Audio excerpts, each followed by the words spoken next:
Le voy a pedir de favor si me acompaña a orar antes de iniciar. ¿Cuántos saben que necesitamos de la ayuda de Dios?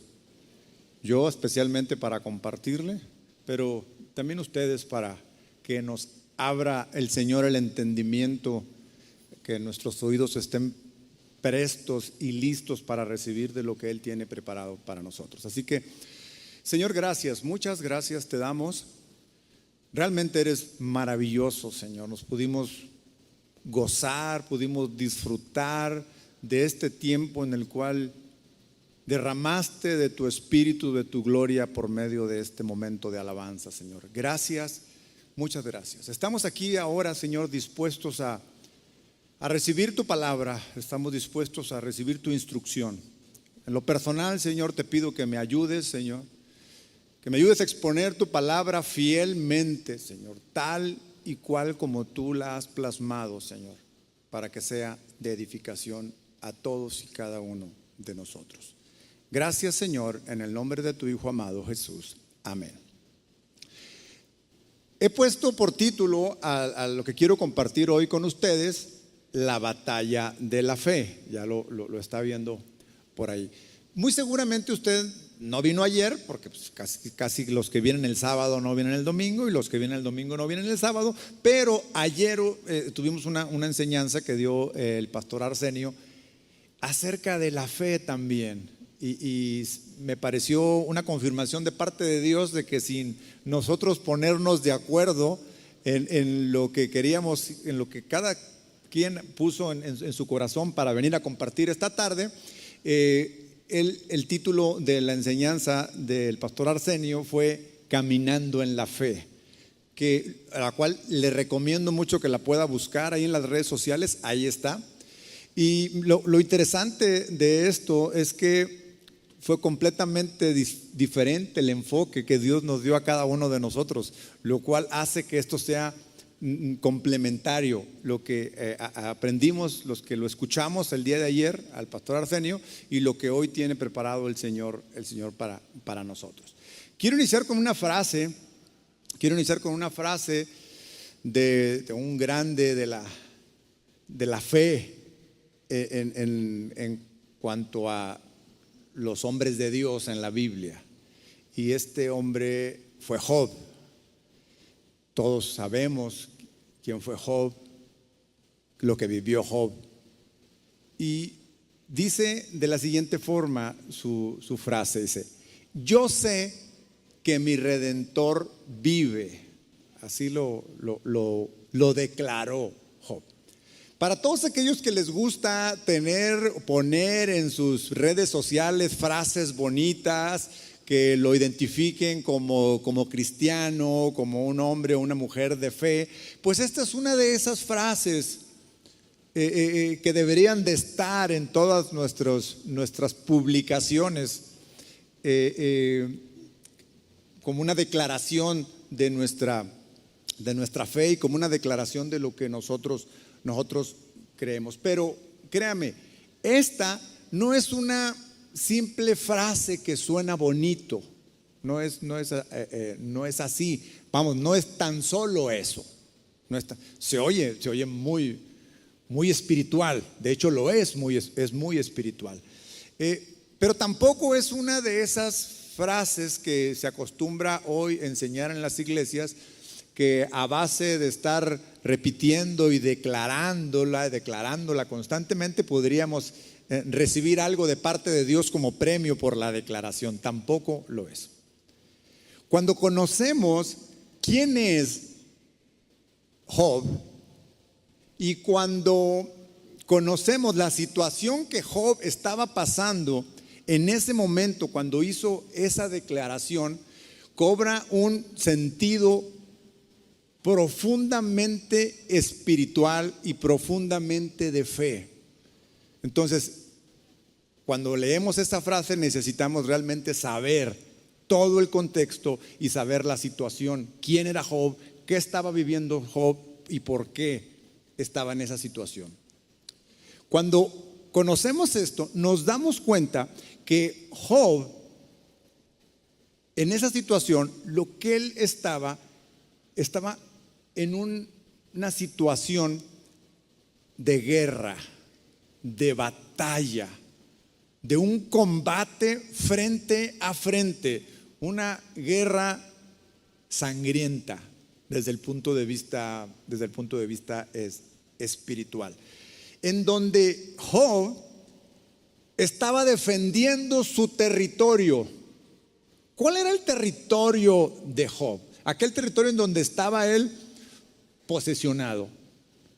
Pues a ese territorio yo al irlo estudiando y desmenuzando y profundamente ver y leer más y más de esta historia de Job, me doy cuenta que ese territorio que Job estaba defendiendo era su fe, era lo que él creía profundamente, lo que él tenía completamente arraigado y cuál estaba convencido y que no estaba dispuesto por ningún motivo a perder ese territorio. ¿Cuántos saben que en las guerras lo que está en juego es el territorio en primer lugar?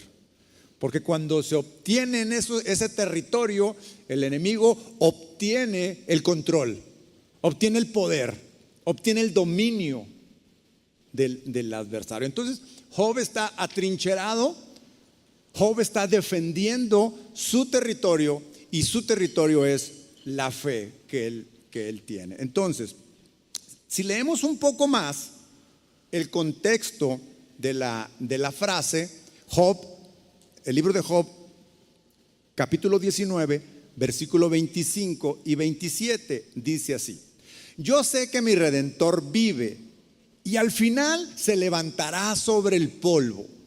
Vea la declaración de Job: yo sé que se levantará por sobre toda la situación complicada que estaba viviendo Job.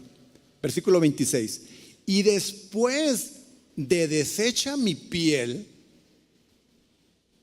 Ahorita vamos a leer un poco cuál era la situación de Job para quienes no la han leído, pero nos vamos a dar cuenta que Job estaba ahora en medio de una enfermedad en su piel, que se estaba literalmente en carne viva. Y la declaración de Job dice: y después de deshecha mi piel, aún en mi carne veré a Dios.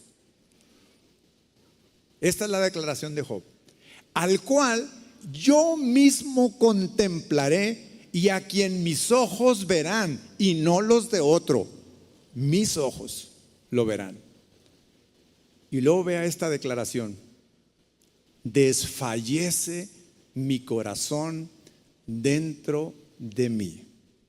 ¿Se puede dar cuenta del conflicto tan grande en la mente de Job? Por un lado declarando: yo sé que mi Redentor vive y aunque mi carne se caiga en pedazos, yo sé que lo veré. Y concluye en esta última frase, dice: desfallece mi corazón dentro de mí. Ahí estaba la batalla. Ahí podemos ver las heridas de la batalla en la vida de Job. Perdió su riqueza, perdió a su familia, perdió su salud. Se siente morir en la carne, pero su espíritu está más vivo que nunca y su fe está más firme que nunca. Él puede ver a sí mismo y queda plasmado aquí que están desfalleciendo, que se siente morir, que está sufriendo ampliamente, muchísimo. Perdió todo, perdió su dinero, perdió sus posesiones, perdió su familia, imagínense. Y ahora, además de ese dolor tan fuerte en el alma, tiene un dolor, se le junta un dolor en su carne, en su cuerpo. Se conjuntan todos. Se puede imaginar el ataque que está recibiendo Job en esta guerra. Pero Job reconoce que su verdadera vida, su real vida, no está en su carne, sino que está en su espíritu. Su verdadera vida consiste en lo que él cree, consiste en su fe. Y por eso ante ese ataque él declara: yo sé que mi Redentor vive. Como tomando vitaminas, como tomando energía y fuerza para sentarse o plantarse en su fe, en su vida, porque esa es su vida, su fe, lo que él cree, y dice: no me voy a mover de aquí. Su enemigo cree que lo está venciendo. Cree porque lo ve como sufre. Pero recuerden que ese enemigo no es todopoderoso. No puede ver lo que hay adentro. Solamente puede ver lo que está afuera, cómo actuamos. Pero no puede ver el interior, no puede ver nuestro espíritu, no es capaz. El único todopoderoso es Dios. Y entonces él cree que lo está venciendo, pero no se da cuenta que Job se mantiene más vivo que nunca, a pesar de que vea que su carne está en vivo. Ahora, aquí podemos ver que Job vivía en la fe, vivía en un territorio y esto me recuerda al apóstol Pablo escribiendo a los romanos lo que realmente debe vivir un cristiano. Romanos capítulo 1 versículo 17 dice: porque en el evangelio la justicia de Dios se revela por fe y para fe, como está escrito: mas el justo por la fe vivirá. Entonces tenemos aquí en Job a un justo. ¿Se acuerda que Job era un hombre justo?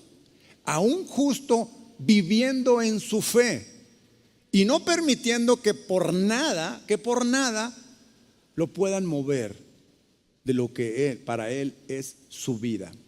¿Qué significa que un justo viva en su fe? ¿Cómo lo podríamos nosotros como cristianos traducir? A ver, ¿qué significa vivir en la fe? Bueno, vivir en la fe significa no confiar en nuestras riquezas, no confiar en lo que poseemos, no confiar en nuestros talentos, no confiar en las habilidades que tenemos, que Dios nos ha dado y muchas. Es más, ni siquiera poner la confianza en la familia misma. Es decir, no como el centro, que se entienda bien lo que le estoy diciendo. No es que no confiemos en nuestra familia, por supuesto, pero la familia no es nuestro sustento como familia. ¿Cuántos saben? Bueno, los que tenemos hijos que van creciendo, sabemos que se van a ir un día, van a tomar su vuelo. Y es el caso de Job. El caso de Job perdió a sus hijos. En aquel entonces la descendencia era algo muy importante. Era algo muy importante porque significaba que la descendencia continuaría con el legado de ellos, continuaría con sus riquezas, continuaría con los negocios, con todo. Y al ya no tener descendencia, perdió esa parte Job. Pero no tenía su confianza en eso, Job. Job dijo: mi vida está centrada en Dios. Entonces, vivir en la fe, dice, porque el justo por la fe vivirá, significa que toda nuestra confianza debe estar centrada en Dios, que toda nuestra fuerza debe de venir de lo que creemos en Dios, de lo que es Dios para nosotros y de lo que representa Dios para nosotros. Cuando nosotros somos conscientes de esto, es cuando nos esforzamos cada día más y más para vivir de la fe. Para vivir de la fe y para estar conscientes que las batallas vendrán todos los días y que todos los días debemos de estar en condición de defender nuestra posición, de defender nuestro territorio. Y en ese sentido, nuestro territorio, nuestra fortaleza es nuestra fe. Ahora, podemos ver en Job un hombre justo viviendo por fe. ¿De acuerdo? Veamos un poco cómo es que la Biblia describe la persona de Job. Y acompáñenme por favor a Job capítulo 1, en el versículo, del versículo 1 al 3. Aquí vamos a ver de entrada cómo se describe Job. Más adelante, como en el capítulo 3, Dios mismo, en palabras de Dios, lo describe exactamente igual. Dice: hubo un hombre en la tierra de Uz llamado Job, y era aquel hombre intachable, recto, temeroso de Dios y apartado del mal. Y le nacieron 7 hijos y 3 hijas. Su hacienda era de 7,000 ovejas, 3,000 camellos, 500 yuntas de bueyes, 500 asnas y muchísima servidumbre. Y era aquel hombre el más grande de todos los hijos de Oriente. Aquí hay una descripción bastante amplia de lo que Job representaba. Esta era la reputación de Job en su tiempo. Así lo conocían, como intachable, como recto, temeroso de Dios, apartado del mal. Y claramente dice ahí al final de los versículos que leímos que era el hombre más grande de los hijos de Oriente. Ahora, ¿qué es lo que hacía que Job fuera reconocido como el hombre más grande de los hijos de Oriente? ¿Qué era? Pues mire, no era su familia lo que lo hacía.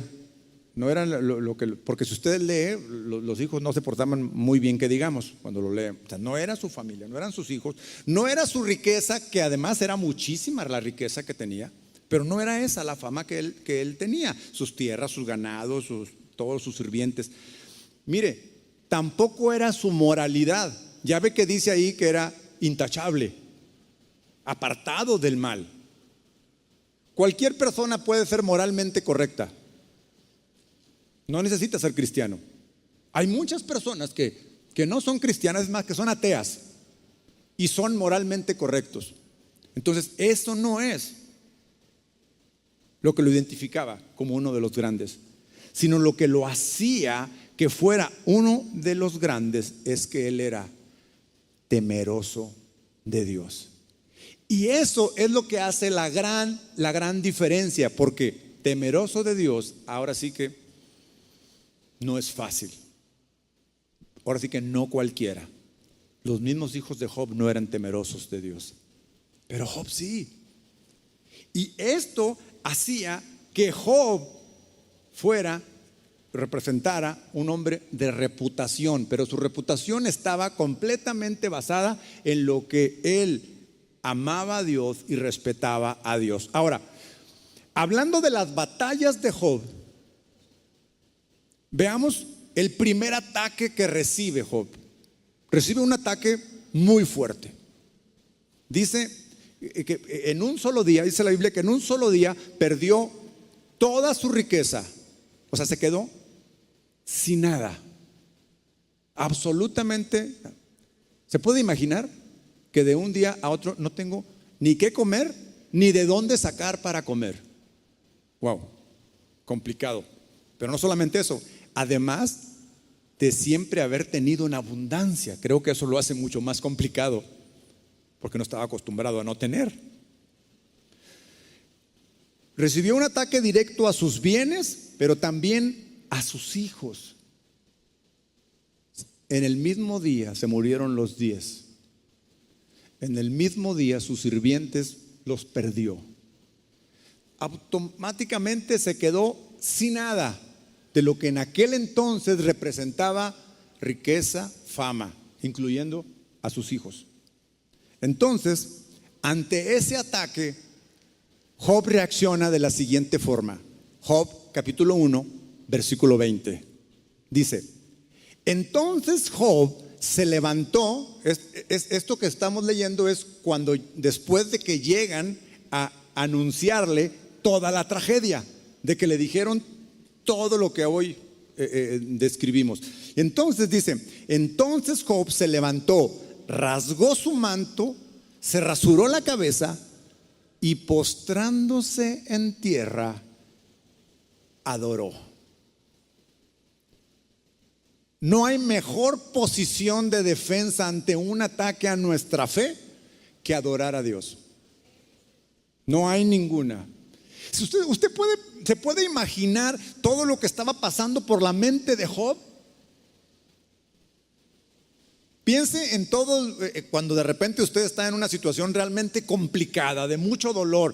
A lo mejor no en la magnitud de lo que a Job le pasó, pero en su propia vida, en su propio problema, la situación es igual o más grande que la situación de Job. ¿Se puede concentrar en qué va a hacer? ¿Podemos concentrar el pensamiento, dirigirlo hacia un lado? Es difícil. Yo escuchaba el canto de hace un momento que nos ministraban, Salmo 103, ¿no? El que cantamos hace un momento. Bendice alma mía. O sea, el mismo salmista declarándole a su alma, obligándole a su alma, bendice a Jehová. Él es el que perdona todas tus iniquidades. Él es el que sana tu alma. O sea, forzando, si el alma no tenía ganas de adorar a Dios, no tenía ganas de bendecirlo, el mismo salmista, el dueño de este cuerpo, vamos, el que lo maneja, obligándolo. Y aquí tenemos a Job ante tan grande tragedia, ahora postrándose y adorar. Hermanos, cuando nos encontremos en una situación, en un combate así, en una batalla así de grande, o aunque fuera más pequeña, pero cualquiera aquella que represente un combate a nuestra fe, a lo que creemos, a nuestra confianza en Dios, no hay mejor posición para enfrentarla, para contraatacar, que postrándonos y adorar. Aquí está la enseñanza que Job nos deja. Versículo 21. Y dijo, no solamente obligó su cuerpo a que se postrara, lo llevó a postrarse, sino que dijo esto: desnudo salí del vientre de mi madre y desnudo volveré allá. Así, de plano, no me importa no tener nada. No me importa no tener nada que ponerme. Así vine a este mundo y así me voy a ir. El Señor dio y el Señor quitó. Bendito sea el nombre del Señor. Wow, qué declaración de Job. Porque recuerden que él era un hombre rico, muy rico, poderoso. Lo cual nos muestra que su confianza no estaba justamente en esa riqueza, ni estaba en sus hijos. No, dijo, el Señor dio, el Señor quitó, y tan solo por eso bendito sea su nombre. Wow, qué difícil es esto. ¿Está de acuerdo conmigo? ¿En qué consistía entonces que Job fuera capaz de eso? En que su fe estaba firme. Su territorio, él lo estaba protegiendo, porque ese es su fe, es su fortaleza, es su castillo, dice un salmo.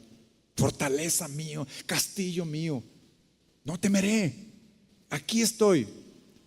Y luego el 22 dice, en todo esto Job no pecó ni culpó a Dios. ¿Se acuerda usted del origen de todo esto? ¿Cómo es que llegamos hasta esto? Si usted lo ha leído, recordará que el único propósito que Satanás tenía con Job, ¿cuál era? Que negara a Dios, que lo negara, que no confiara en él. Ese era su propósito. Solo eso es lo que pretendía, y solo eso es lo que buscaba. No le interesaba absolutamente nada más de Job, sino solamente quitarle. Ahora, ¿por qué solo le interesaba eso? Porque si sabía él que si pierde su fe, pierde su vida. Recordemos que él vivía por fe.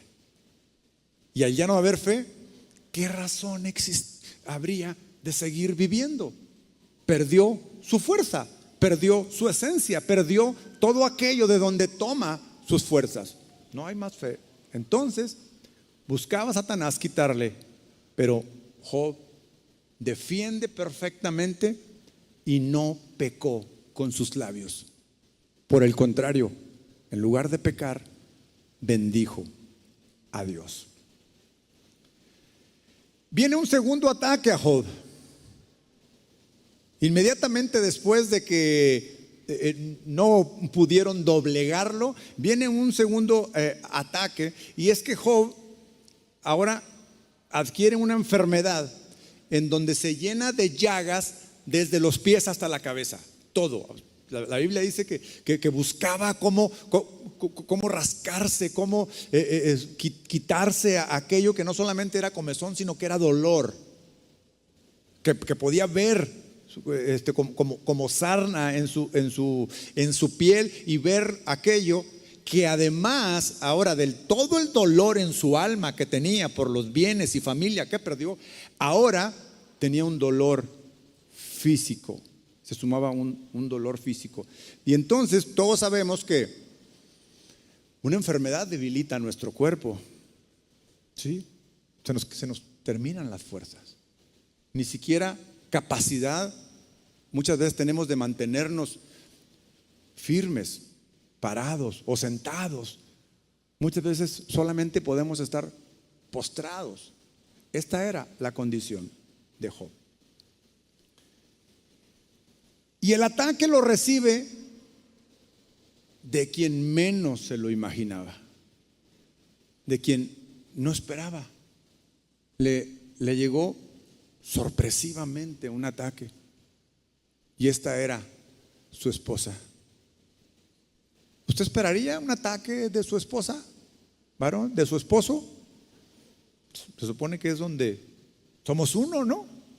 Nos cuidamos, nos amamos, nos protegemos. En la situación en la que estaba Job, pues debería de tener toda la comprensión de su esposa, el cuidado, la atención. Estaba realmente mal Job, y nunca se lo imaginó.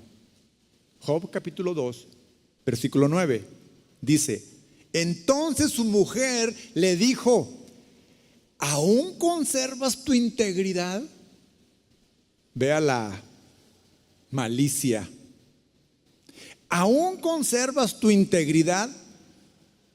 Maldice a Dios y muérete. ¿Qué le parece ese artero golpe? Maldice a Dios y muérete.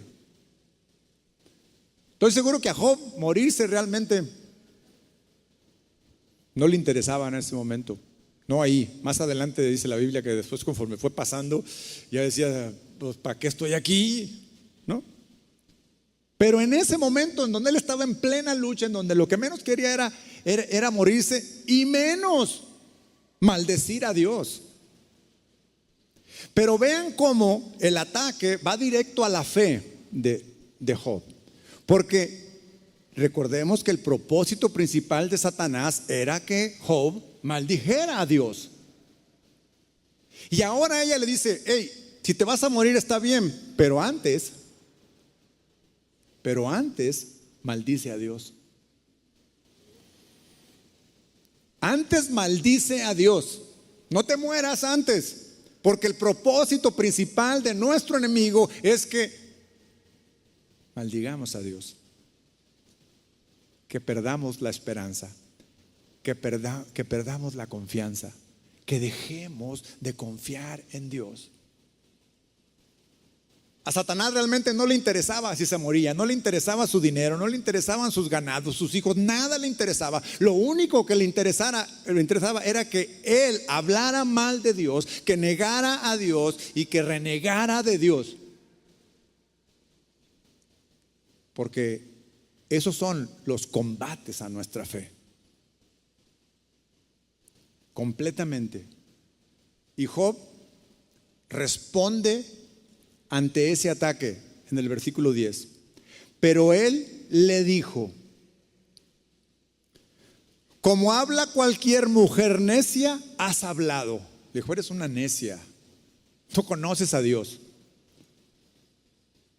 No sabes la relación que tengo con Dios. No eres capaz. Todo este tiempo tenemos juntos y no te has dado cuenta de que mi relación con Dios es íntima, de que mi relación con Dios es firme. Aquí estoy, a pesar de todo, no he negado a Dios. Y le sigue diciendo: ¿aceptaremos el bien de Dios y no aceptaremos el mal? Lo que Job estaba diciendo con esto es: de Dios recibo lo que Él quiera. Si viene de Dios, para mí será bendición, aunque no lo parezca. Si viene de Dios, yo lo bendigo. De ese tamaño era la fe de Job. ¿Aceptaremos el bien de Dios y no aceptaremos el mal? Dice: y en todo esto Job no pecó con sus labios. Una segunda defensa del ataque a la fe de Job. Eso era lo único que buscaba Satanás: que Job negara a Dios y que dejara su fe, que dejara de confiar en él. Miren, el libro de Job es una obra maestra de la literatura bíblica. Aún en el mundo no cristiano, este libro de Job es un libro considerado como de sabiduría, como los Salmos, Proverbios o Eclesiastés. Este libro es muy conocido en muchos lados, aún en ámbitos no cristianos. Pero su grandeza, la grandeza de este libro está en la enseñanza que nos deja sobre las batallas que cada creyente debemos de pelear en la fe. Este es el centro de su enseñanza, el que todos nosotros como cristianos, el que todos nosotros como creyentes debemos de ser conscientes que cada día vamos a recibir ataques a nuestra fe, que debemos estar firmes para poder defenderla. Ahora, cuando las personas leen el libro de Job, quienes no conocen a Dios profundamente, cuando no conocen a Dios, pues pueden llegar a tener una interpretación equivocada de lo que es y lo que enseña el libro de Job. Entonces, hoy nos damos cuenta que el propósito de este antiguo libro no es explicar el sufrimiento y el dolor. Es más, no encontramos las causas del sufrimiento y el dolor en la humanidad, en el libro. Pero lo que sí encontramos es la ayuda al creyente de cómo librar esas batallas de la fe cada día. Encontramos confianza, encontramos fortaleza, encontramos certeza de que aún y cualquiera que sea la circunstancia por la cual estemos pasando, Dios no deja de tener el control. Esta era la confianza de Job. En esto confiaba él, en que Dios tiene el control. No importa por lo que esté pasando, Dios tiene el control. El libro de Job alienta a tener mayor fe en Dios porque enseña que Él está en absoluto control de nuestra vida. Ahora, Satanás sabe que el mayor tesoro que nosotros podemos poseer, lo de mayor valor que un cristiano tiene, es su fe. Es en quién cree y lo que cree de ese Dios, de lo que es capaz, de lo que puede hacer, de a dónde nos pueda llevar, porque ese es el valor más grande que tiene. Entonces, todos los ataques que vamos a recibir por diferentes formas, por diferentes medios, vendrán hacia la fe, hacernos dudar, hacernos que nos cuestionemos muchas cosas. Y por eso el apóstol Pablo, cuando le está enseñando a su discípulo Timoteo, un pastor joven, un discípulo del apóstol Pablo, dentro de todas las instrucciones que les da, entre muchas otras, le dice lo siguiente: Primera de Timoteo, capítulo 1, versículo 18, dice: esta comisión te confío, hijo Timoteo, conforme las profecías que antes se hicieron en cuanto a ti, a fin de que por ellas pelees la buena batalla, guardando ¿qué? La fe. O sea, le está advirtiendo: vas a pelear una batalla todos los días, y esa batalla será por guardar tu fe, por guardar tu territorio, guardando la fe y una buena conciencia que algunos han rechazado y naufragaron en lo que toca a la fe.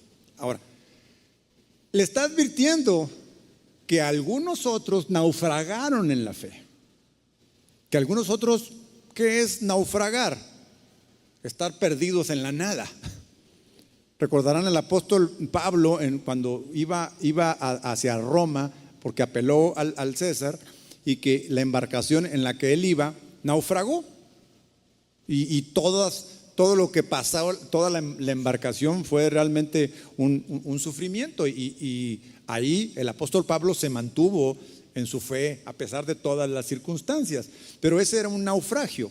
Bueno, el apóstol Pablo le advierte a Timoteo que él debe de pelear todos los días la buena batalla y que tiene que guardar la fe, porque muchos otros han naufragado en esa fe. Es decir, que su fe no tiene rumbo, o que probablemente ya la abandonaron, o que probablemente ya la perdieron por completo. Ahora, ¿en qué momento pasa esto? Necesitamos nosotros también de alguna forma estar preparados para identificar en nosotros cuando de alguna u otra forma nos podemos encontrar en un naufragio de nuestra fe, en donde podríamos estar en riesgo de perderla. ¿Cuándo es esto? Cuando tenemos dudas de Dios. Por ejemplo, cuando empezamos a dudar. Yo lo veo esto muy frecuente con nuestros adolescentes. Cuando me toca ministrar a alguno de ellos, ¿sabe cuál es una de sus preguntas? ¿Y cómo sé que Dios sí es Dios?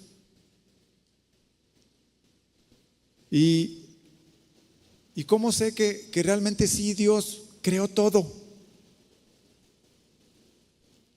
Pues aunque no lo crea, cristianos, adultos, también llegan a tener esos pensamientos. ¿Y estaré en lo correcto? ¿No estaré en el lugar equivocado? ¿No estaré perdiendo el tiempo? Porque pues nada más pasa el tiempo y mi vida no se soluciona. Cuidado, naufragio. Si empiezan a venir esos pensamientos a nuestra mente, es porque probablemente estamos perdiendo el rumbo. Porque probablemente nos estamos alejando. Perdimos el faro en nuestro barco, ese faro que nos guía hacia llegar a un buen puerto. Cuando perdemos la confianza en Dios. Sí creo en que Dios es Dios, pero ¿quién sabe siquiera esto para mí? Y empezamos a abandonar aquello que creíamos fielmente. O en otra ocasión, por ejemplo, cuando empieza el miedo a inmovilizarnos. O sea, yo en mi mente sigo diciendo: sí, creo en Dios, sí creo en Dios y confío en Dios y Dios me va a sacar de esta. Pero la depresión y las circunstancias son tan fuertes que empiezo a ceder terreno y me inmovilizo. Ya, no hago nada. No, pues que Dios haga lo que Él quiera y me dejo. Acuérdense que Job, ante esa circunstancia, nunca se quedó quieto. Lo primero que hizo, ¿qué fue? Se postró, adoró, después confesó, después se mantuvo firme. Pero si nos dejamos, si nos inmovilizamos. Este no es el propósito de Dios para nuestra vida, para nuestra fe. El propósito de Dios es que nos mantengamos no solamente firmes en nuestra fe, sino que además activos en nuestra fe, moviéndonos en ella, en la dirección que Dios quiere que nos movamos. Cuando otra situación que nos puede indicar que estamos naufragando en la fe es, por ejemplo, cuando las filosofías de este mundo, que nos bombardean todos los días, por todos los medios, que nos están bombardeando sobre todas las nuevas filosofías y todas las ideologías, y empezamos a creerlas y empezamos a considerarlas. ¿Y qué tal si sí? Usted sabe, todo este tema de ideología de género, todo esto del orgullo gay, todo esto que nos bombardea todos los días, y tienen tan buenos razonamientos y tan buenos, entre comillas, argumentos, que empiezan a hacer mella en nuestra fe. Bueno, sí, pues es que son personas, tienen derecho a ejercer su sexualidad como quieran. No solamente tienen el derecho, tienen la libertad. Pero eso no significa que su forma de pensar, que su ideología haga cambiar la mía. Eso no significa, podré yo, sí, es más, Dios nos manda a que seamos respetuosos, a que dejemos eso en cuanto a conflicto. Habrá quien Dios ha llamado a hacer apologética de este tema, pero no es un llamado a todos. En este sentido, pero eso es muy diferente a que pueda respetar su forma de pensar, respetar su forma de actuar, a que yo tenga que cambiar mi forma de pensar por adoptar el pensamiento o esa ideología, o aceptar que mis hijos la reciban y la acepten y la vivan y la consideren y digan, pues sí. O sea, eso es una señal de que nuestra fe está naufragando. Es muy importante que hagamos un alto y digamos, oye, sí, esa es la vida de las personas, y lo más que puedo hacer yo es presentarles el evangelio, y si lo rechazan, pero se los presentamos. Si lo rechazan, también tienen la libertad de rechazarlo. Eso ya será un tema entre Dios y la persona. Pero de ahí a que yo tenga que modificar mi fe, es muy distinto. Y hoy en día no solamente hay cristianos, hay hasta pastores que han modificado lo que enseñan para estar bien con todos. Bueno, ya Dios nos pedirá cuentas a cada uno de nosotros de lo que enseñamos. Pero esa también es una señal de que nuestra fe puede estar naufragando. Si no somos conscientes que en todo momento nos encontramos en una guerra, en una batalla por la fe, nunca estaremos listos para defenderla. Y mire, no me refiero a defender la fe con argumentos teológicos hacia otras personas que no creen igual que yo. No me refiero a eso. Me refiero a defender mi fe internamente en mí, en que yo me mantenga firme en lo que creo, en que cualquier ataque que venga en contra de esta mi fe, yo pueda estar firme, listo para también estar defendiendo lo que Dios me ha sembrado en mi corazón. Entonces debemos de estar preparados para la guerra. Y al igual que la advertencia que le hacían a Timoteo, todos los cristianos somos llamados a pelear esta guerra por guardar la fe. Y hablando de guerra, hay un tratado sobre la guerra, un tratado muy antiguo, de hecho es un libro que tiene 2500 años o más de que existe. Y es un tratado sobre la guerra. en donde se plasman, el autor se llama, es un chino, Sun Tzu, y el libro se llama, o el tratado, El arte de la guerra, así se llama. Es un libro de la literatura también clásica, muy famoso, muchos lo han leído, pero en este libro se plasman muchas estrategias de guerra, y mire, no son estrategias para que nosotros usemos. Son, porque hoy las vamos a ver algunas de ellas, son estrategias para que conozcamos de cómo el enemigo ataca nuestra fe. Porque le estoy hablando de una batalla por la fe, de cómo defender. Y la mejor forma de defendernos es conociendo las estrategias del enemigo. Mire, estas son algunas de las estrategias de este tratado. La primera, y a la que más importancia le da el autor, dice: el arte de la guerra se basa en el engaño. Esa es la estrategia más poderosa que considera el autor: engañar al oponente, al enemigo, engañarlo. Después hay otra, dice: cansa a los enemigos manteniéndolos ocupados y no dejándolos respirar. O sea, manténlos ocupados, cánsalos. ¿Sí me sigue por dónde voy? Dice: el engaño, principal estrategia. Después dice: manténlos ocupados, que estén haciendo algo, que su mente esté distraída. Otra, dice: si las tropas enemigas se hallan bien preparadas tras una reorganización, intenta desordenarlas. Haz algo para que se confundan, para que se desordenen. ¿Qué tanto se desordena nuestra vida cuando viene una aflicción realmente fuerte? Cuando viene una situación, un problema complicado.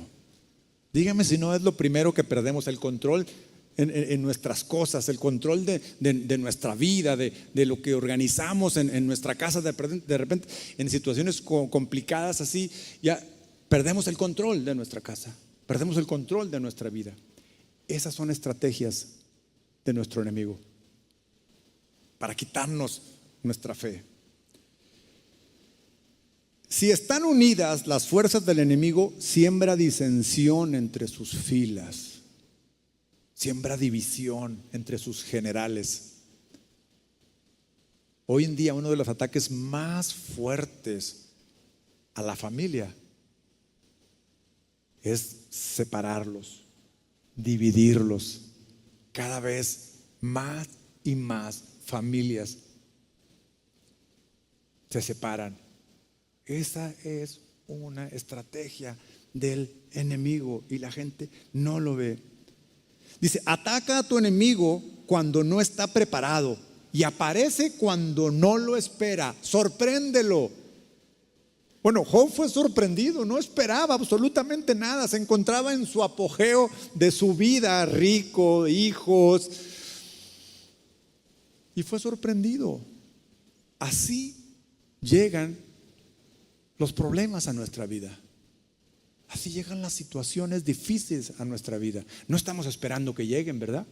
No estamos esperando que venga un problema, no estamos esperando. Llegan de repente de donde menos lo esperamos, cuando menos lo imaginamos, de quien menos lo imaginamos, aparece. Y perdemos el control. La regla general de las operaciones militares, fíjese, es desproveer de alimentos al enemigo todo lo que se pueda. Si lo vemos en el tema espiritual, ¿cuál es nuestra comida? ¿Cuál es nuestro alimento? Por supuesto, la palabra, la oración, la comunión, la adoración, la alabanza, todo aquello que alimenta nuestra relación con Dios es nuestra comida. Es lo que hace que nuestra fe y nuestros músculos espirituales crezcan, ¿sí o no?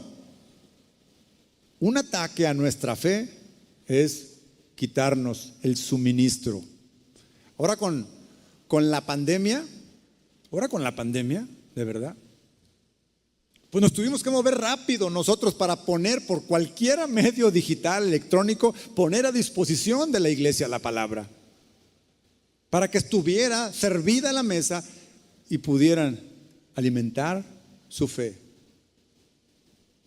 Desgraciadamente, muchos no vieron la mesa servida. Desgraciadamente, muchos ya no regresaron. Y no regresaron no porque les haya dado COVID y hayan muerto, claro que algunos también, pero algunos ya no, o sea, se alejaron de la palabra de Dios, se alejaron de la fuente del alimento. Hermanos, esa es una estrategia del enemigo, cortarnos el suministro de alimento para que la fe disminuya. Y entonces, cuando la fe disminuye, los ataques del enemigo son más efectivos. Logran lo que quiere, que es que neguemos a Dios, que perdamos la confianza en Dios.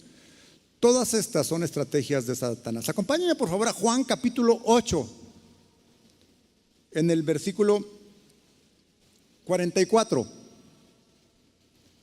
Dice, hablando de nuestro enemigo, Jesús le está hablando aquí a los fariseos, aquellos que se oponían. Dice, vosotros sois de vuestro padre el diablo y queréis hacer los deseos de vuestro padre.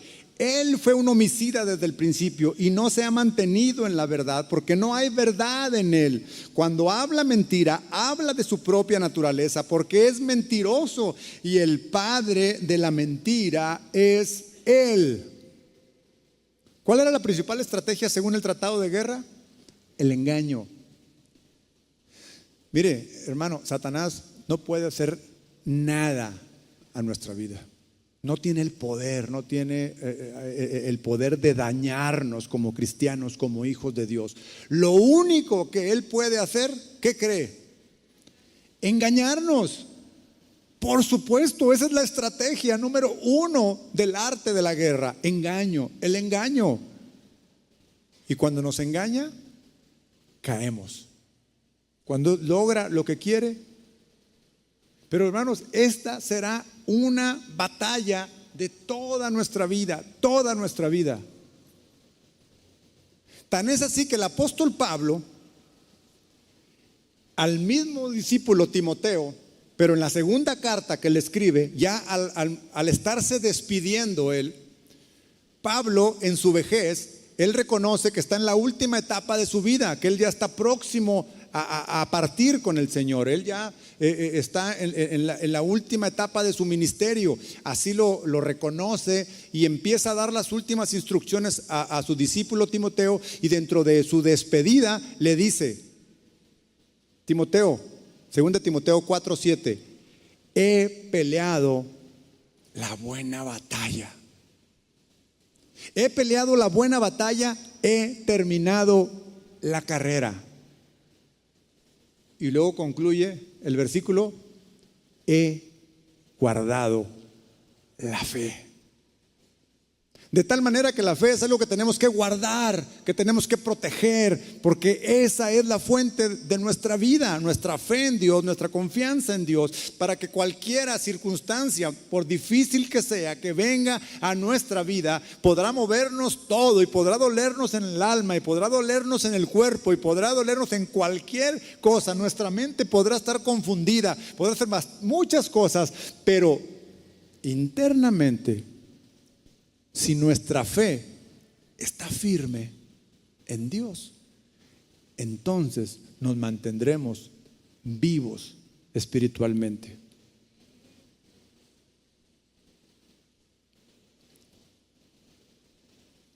Los ataques a nuestra fe, que son engaños, voy a ir preparando mi cierre. Es necesario que sepamos de dónde vienen y que estemos atentos a esos engaños.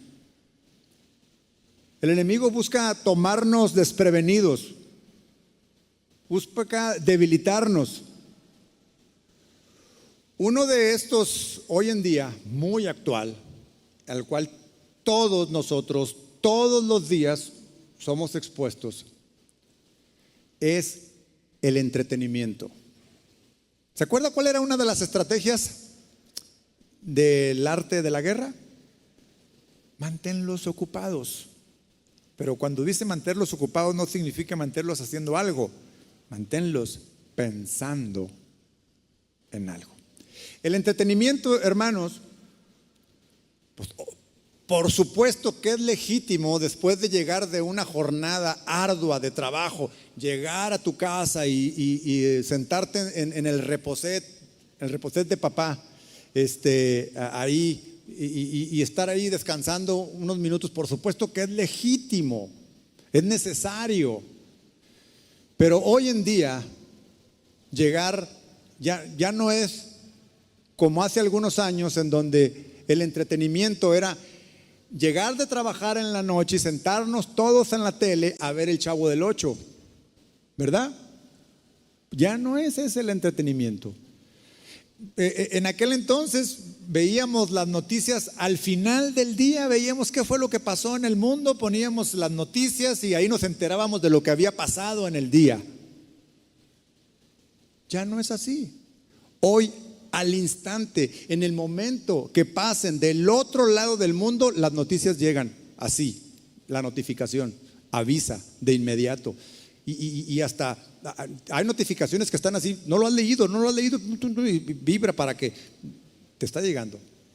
El entretenimiento hoy en día ya no es simplemente por descanso. La industria del entretenimiento es una de las más lucrativas, de las más ricas, de las más grandes y de las más poderosas. Porque lo que busca es apoderarse, ¿sabe de qué? Ni siquiera de nuestro dinero, aparte. Apoderarse de nuestra mente, de nuestra ideología, de robarnos lo que creemos. Hoy este tipo de entretenimiento tiene las siguientes características. Primero, es digital, lo cual quiere decir que en cualquier, hasta en los relojes ahora puede llegar un mensaje de WhatsApp, puede llegar una notificación. O sea, está al instante, en el momento. Aunque no es barato, es accesible. Hoy con su recibo de Telmex le regalan la suscripción a Netflix o a HBO, o se la regalan 3 meses y luego ya se la empiezan a cargar. Y entonces empieza a ver una serie y todavía no termina una y ya está viendo otra, o ya estamos viendo otra. Y de repente tenemos 4 o 5 series iniciadas. Y digo, ay, nomás un episodio, nada más. 1, 4 o 5 episodios por sentada, ¿sí o no? ¿Sí o no? Gracias por seguirme. No lo estoy regañando, nos estamos regañando. Así es. Quiere mantenernos ocupados, porque en lugar de aquellas prácticas que antes podríamos estar haciendo, o aquellas que alimentan nuestra fe, en absoluto lo hacemos. Ese es el entretenimiento de hoy. Efesios 5:15. Por tanto, dice, tener cuidado cómo andáis, no como insensatos, sino como sabios. ¿Le parece que sea una insensatez pasar, cuánto le gusta? 4 horas al día viendo una serie, 2, o en redes sociales? Es porque no solamente ahora, yo les decía que las características es que era digital, que era accesible, es instantáneo. Pero lo más peligroso, ¿sabe cuál es? Es que es individual. Antes veíamos la tele en familia, ¿no? Nos pasábamos el periódico uno y luego lo leía otro y luego otro, y ahí estaba sobre la mesa. Ahora es individual. Cada uno de los miembros de la familia tiene un dispositivo o hasta 2. En todo momento no nos despegamos de él. Lo traemos, lo llevamos a todos lados. Estamos conectados, nos sentimos desesperados si no lo traemos. Se me podrá olvidar la billetera, pero no el celular. Sí. Nos mantiene ocupados nuestro enemigo. Nos mantiene ocupados porque esa es una de las estrategias. Entonces dice, no seamos insensatos, sino que seamos sabios, aprovechemos bien el tiempo. Porque los días, ¿qué? Son malos. Bueno, si no sabemos esto. Así pues, no seáis necios, sino entended cuál es la voluntad del Señor. Y no os embriaguéis con vino, en el cual no hay disolución, sino sed llenos del Espíritu Santo. Bueno, hoy los cristianos no nos embriagamos con vino. Bueno, eso esperaría. Pero todas estas cosas son embriagantes. ¿Por qué digo esto? Porque son adictivas. ¿Sí o no? Ya tengo que llegar a la casa porque ya me falta el último episodio de la serie. O sea, lo son. Las producciones son hechas realmente con esa intención de mantenernos adictivos. Otro de los ataques que todos los días recibimos a nuestra fe, cambiándole al entretenimiento, son los afanes de todos los días. Los afanes. Y entiéndase por afanes los problemas de todos los días, o sea, los que de alguna forma podrían llegar a ser sin importancia, o sea, pueden esperar, o lo puedo hacer, no es el agobio de una aflicción, esa es aparte, ese es sin duda que ese es un ataque, pero me refiero a los afanes de todos los días. Nos llenamos de tareas, nos llenamos de compromisos, nos llenamos de acciones y queremos hacer todo y queremos que salga todo absolutamente, y nos afana tanto que nos quita la paz, que nos quita la calma. Acuérdense de las estrategias. Manténlos ocupados. No dejemos de venir a congregarnos, no dejemos de leer la palabra de Dios, no lo hagamos a un lado eso por cumplir con los afanes. Sí, debemos de cumplir con los afanes de cada día, dice la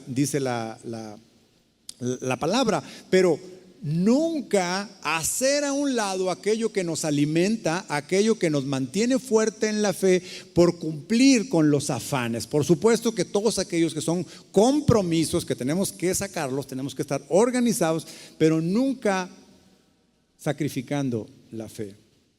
Proverbios 23:4 dice: no te fatigues en adquirir riquezas, deja de pensar en ellas. Cuando pones tus ojos en ellas, ya no está, porque la riqueza ciertamente se hace alas como águila que vuela hacia los cielos.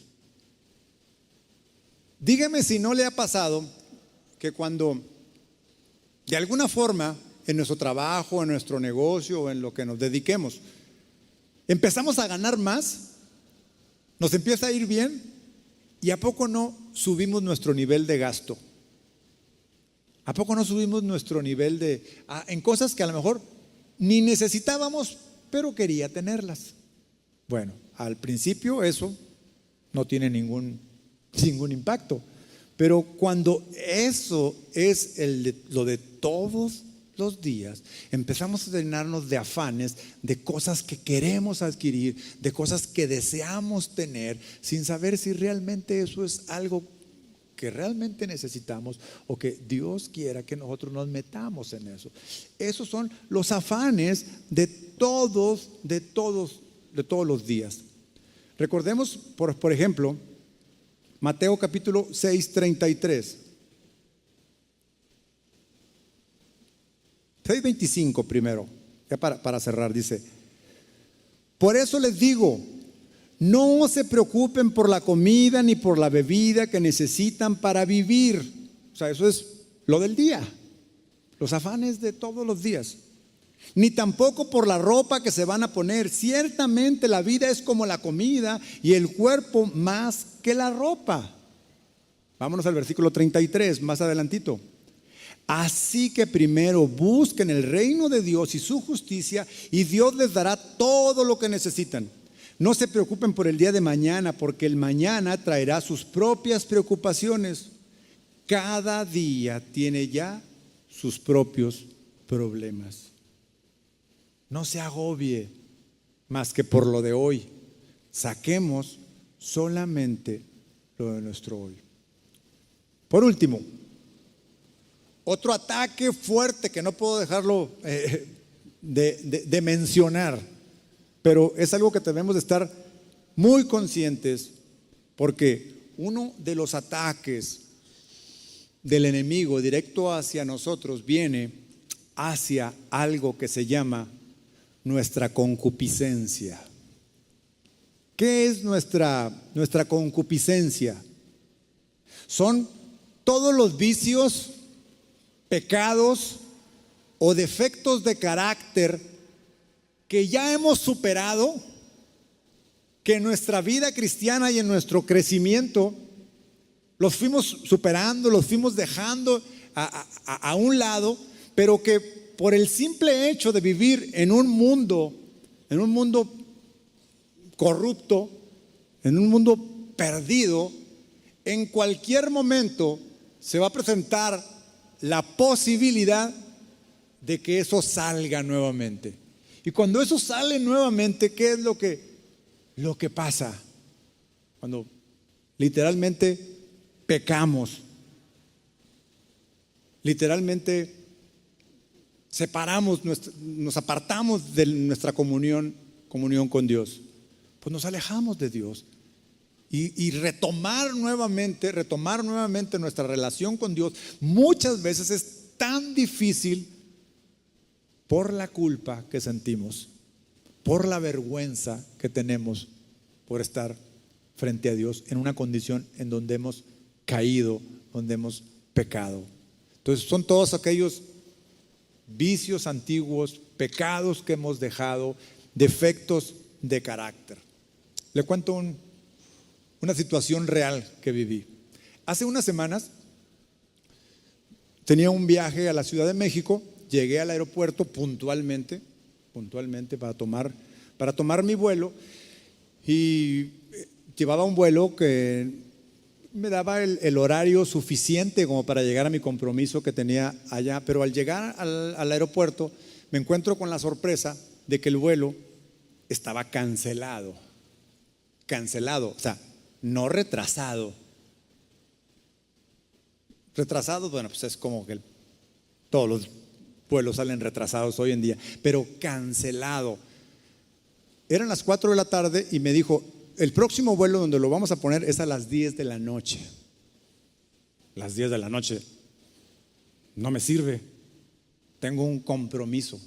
Pero mire, hermano, cuando me dijo eso, sentí en todo mi cuerpo no sé si coraje, frustración o todo junto, que quería explotar con la señorita que estaba enfrente de mí, porque me sentía realmente agraviado, me sentía realmente pisoteado de mis derechos, llámele lo que usted quiera, pero sentí algo que hacía mucho que no sentía. Cuando yo estaba en la prepa, ya joven, aquel era muy peleonero, pero lo dejé cuando me convertí a Cristo. Pero esa es una concupiscencia que está ahí. Y sentí tanto coraje y quería desquitarme con la señorita que estaba ahí. ¿Usted lo ha sentido alguna vez esto? ¿Y sabe qué fue lo que me mantuvo? Mi temor a Dios. Porque todavía me acuerdo y me pongo de lo que sentí. Siguiente vuelo, llego puntual nuevamente y llego a la banda, paso mi equipaje y suena la alarma esa de que los metales, ¿no? Y me dice: pase por acá, una señorita muy amable, levante sus manos, ya, y empieza. Y cuando me estaba revisando, me dice: usted es pastor de casa de oración, ¿verdad? Y iba con mi cubrebocas. O sea, nomás se me veían los ojos. Y yo dije, Señor, ¿a dónde me iré de tu mirada? ¿A dónde? ¿En dónde me podré esconder de ti para hacer de mis fechorías? A ningún lugar. Esos son ataques directamente a nuestra fe. Cierro con este versículo. Ahora sí es la quinta vez que cierro, pero le prometo que esta sí es la última. Job. Regresamos con Job. Job capítulo 42, último capítulo del libro de Job. Entonces, después de una discusión fuerte con sus amigos, hasta con Dios mismo, Job se encuentra en esta circunstancia y dice Job, entonces Job respondió al Señor y dijo, yo sé que tú puedes hacer todas las cosas y que ningún propósito tuyo puede ser estorbado. Nada que Dios se proponga, nada puede ser estorbado en nuestra vida, sea en circunstancias de aflicción, sea en circunstancias de abundancia, en lo que sea. Versículo 3. ¿Quién es este que oculta el consejo sin entendimiento? Por tanto, he declarado lo que no comprendía, cosas demasiado maravillosas para mí que yo no sabía. Escucha ahora y hablaré. Te preguntaré y tú me instruirás. Mira esta declaración. Job se mantuvo firme siempre, ¿sí o no? Pero ahora Job estaba yendo a otro nivel en su fe. Porque dice, mira Señor, todo lo que hasta aquí he llegado solamente porque había oído de ti. He sabido de ti solo de oídas, pero ahora mis ojos te ven. Wow. En medio de la aflicción, en medio del sufrimiento, en medio de toda la situación tan compleja que estaba pasando Job, ahora dice, te puedo ver. Ya no solamente escucho de ti, no solamente sé de ti por lo que otros me dicen o por lo que he oído, sino que ahora mis ojos te ven. Por eso me retracto y me arrepiento en polvo y ceniza. Hermanos, cualquiera que sea la circunstancia, cualquiera que sea la situación en la que estemos, Dios tiene el control. Al final, Job fue restaurado en todo lo que antes tenía y más. Aunque eso no era el propósito de todo esto, de darle mucha más riqueza, sino que el propósito era llevar a Job ahora a un siguiente nivel. Ahora soy capaz de verte en medio de mis aflicciones. Cierre sus ojos, vamos a orar. Señor, gracias. Muchas gracias, Señor. Esta mente tan limitada que tenemos, Señor, solamente nos permite ver una parte pequeñita de lo grande que eres. Gracias, Señor. Permite, Dios, que en cada una de estas aflicciones, de estos conflictos, de estos problemas que podamos estar pasando, no solamente nos mantengamos con una fe ciega,